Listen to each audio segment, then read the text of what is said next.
Hi friends, welcome to CSS Essential Training.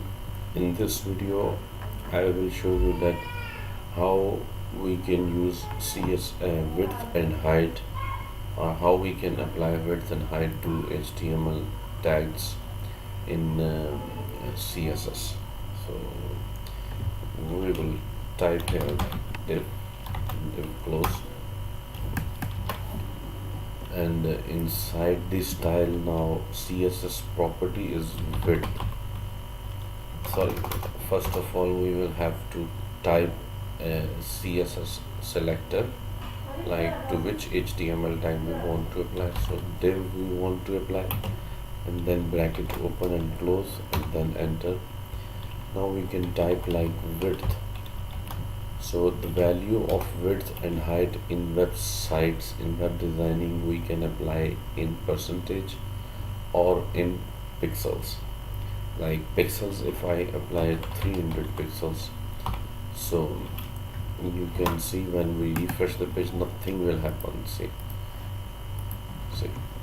but we will have to apply height as well. Height 300 pixels, and background color also, like green.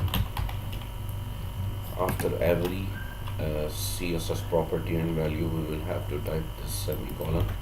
Now if we refresh, you can see this is 300 pixels width and 300 pixels height of this div, and the background color is green. If we want to apply in percentage, so we can apply like 100%. So what will happen, this will cover entire viewport of this device. Like if I refresh, you can see like this 100%.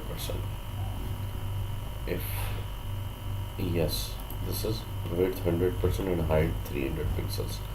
If I will increase the height like 500 pixels, so now the height is increased. We can also apply max width, like max hyphen width, for example 500 pixels. So what will happen, this will override the width. This is actually width, but it will override the width. So max width is 500 pixels, maximum width. So these things we can apply in width and height. Thanks for watching, and don't forget to subscribe my channel.